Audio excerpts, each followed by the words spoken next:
Bonjour, cette vidéo est consacrée à l'étude du temps de demi-réaction dans le cadre de la cinétique chimique. Quelques définitions. Le temps de demi-réaction, c'est la durée au bout de laquelle la moitié de l'évolution finale est atteinte. Alors je représente ici l'évolution d'une réaction chimique, avec la concentration réactive ou sa quantité de matière en fonction du temps. Eh bien, la moitié de l'évolution finale, l'évolution c'est quand il va de 0,4 à 0, donc la moitié c'est 0,2. Ça me donne un temps de demi-réaction ici, environ 40 secondes. On trouve parfois l'autre définition qui c'est la durée au bout de laquelle la concentration réactive a diminué de moitié. Donc ça marche dans ce cas-là, mais on va voir tout de suite que ça marche pas tout le temps. Et donc cette définition est à prendre avec précaution. Je prends cette réaction, donc quand est-ce qu'on a une réaction comme ceci qui va pas à 0 ? Eh bien, par exemple, quand le réactif est en excès, ou bien si c'est une réaction non totale, par exemple un équilibre chimique comme l'estérification. Eh bien, la moitié de l'évolution finale, donc on va de 0,4 à 0,1. Donc l'évolution c'est 0,3. 0,3, la moitié de 0,3 c'est 0,15, et on a la moitié de l'évolution finale ici, à nouveau à 40 secondes. En revanche, si on avait pris la définition, la durée au bout de laquelle la concentration du réactif a diminué de moitié, 0,4, il faudrait passer à 0,2, et on aurait un temps de réaction qui serait différent. Eh bien, la définition qui est correcte, c'est celle-là. Celle-là ne doit pas être utilisée dans ce cas. Alors, cette définition, ici, la moitié de l'évolution finale est atteinte, marche aussi si ce n'est pas un réactif, mais un produit. L'évolution finale, c'est quand le produit va de 0 à 0,6. Et pour 0,3, on trouve ici, c'est une autre réaction, 70 secondes de temps de demi-réaction. Eh bien, ce graphe pourrait aussi être un graphe d'évolution, d'avancement en fonction du temps. Eh bien, on a une autre définition qui, celle-là, marche également tout le temps. C'est la durée au bout de laquelle la moitié de l'avancement final est atteint. Voyons maintenant le temps de demi-réaction dans le cas des réactions d'ordre 1. Par exemple, une réaction dont l'équation est A donne des produits. Puis il peut y avoir d'autres réactifs. L'important, c'est que la vitesse soit égale à K, concentration d'un des réactifs.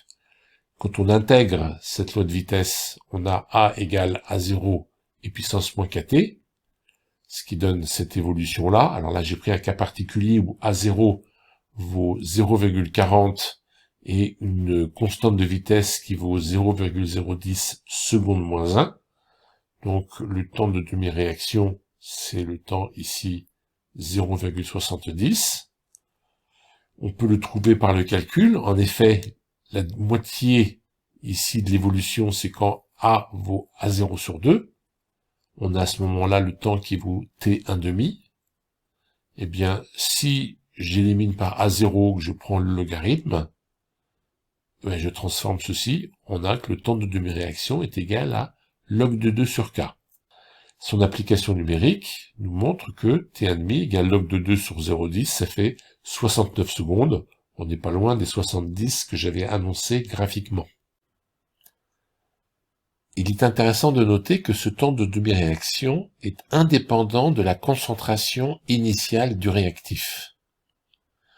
Et inversement, si on peut montrer que le temps de demi-réaction ne dépend pas de la concentration initiale, alors on est sûr que c'est une réaction d'ordre 1. Comment est-ce qu'on peut montrer ça ?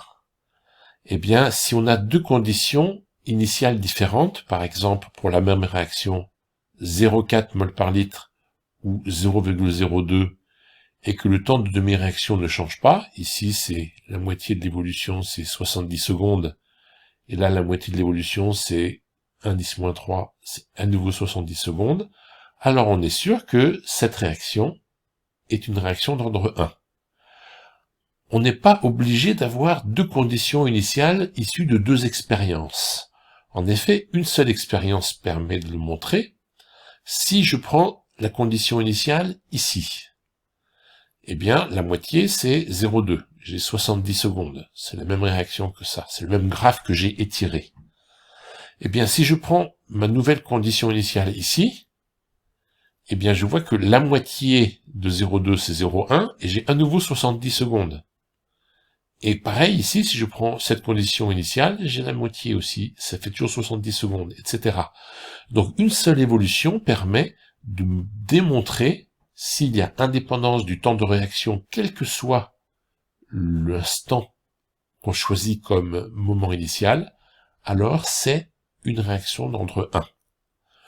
On peut faire ce même travail non pas avec une courbe, mais avec un tableau de valeurs sans tracer la courbe.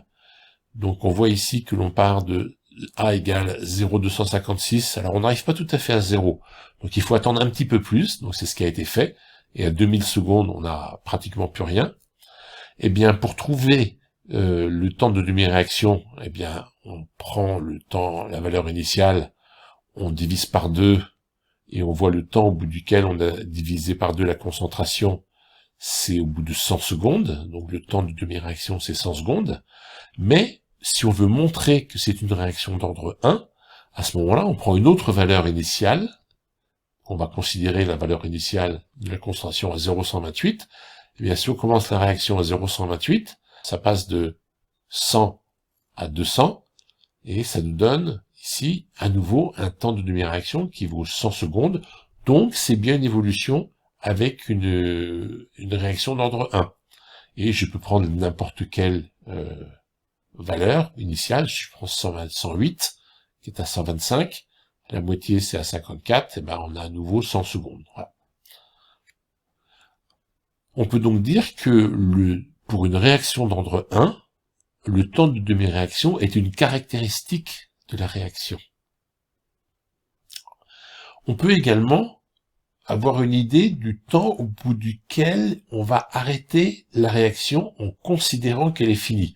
Alors, elle n'est jamais totalement finie, mais au bout de 7 fois environ le temps de demi-réaction, 7 à 10 fois, on peut considérer que la réaction est quasiment terminée, et c'est un indicateur pour savoir quand est-ce qu'on arrête une synthèse. Voyons maintenant ce qui se passe pour les réactions d'ordre 2, c'est-à-dire quand la vitesse est égale à k a au carré. Quand on intègre cette loi de vitesse, on a 1 sur a moins 1 sur a0 égale kt. J'ai pris cet exemple particulier où c'est la réaction A plus B qui donne des produits, avec une constante de vitesse qui vaut 2×10-3 litres mol moins 1 seconde moins 1. Attention, c'est pas la même unité que pour les constantes de vitesse d'ordre 1. Et comme instant initial, les concentrations A0 égale B0 égale 0,80. Donc ces conditions correspondent effectivement à une loi de vitesse comme ceci, et le temps de demi-réaction qui est ici environ cette valeur-là, eh bien est obtenu en prenant la moitié la valeur de A0 ici, donc A0 sur 2 pour A, et c'est le temps qui vaut le temps de demi-réaction, T1,5.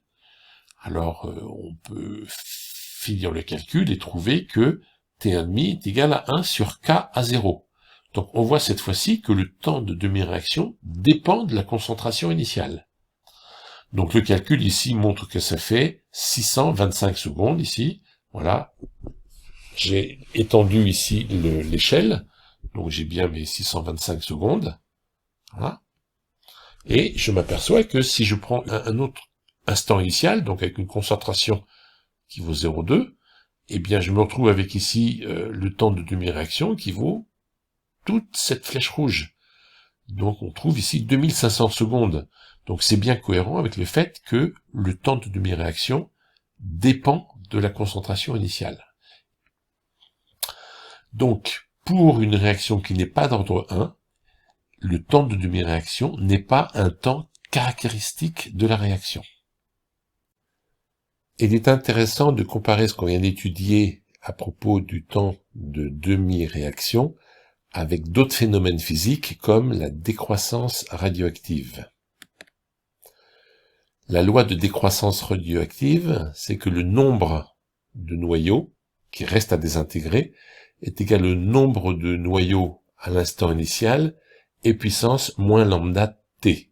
On a ici une loi qui est très proche de la loi de cinétique du premier ordre qu'on vient d'étudier. On ne parle plus de temps de demi-réaction, mais de période radioactive, ou de temps de demi-vie, mais l'expression est la même que pour le temps de demi-réaction.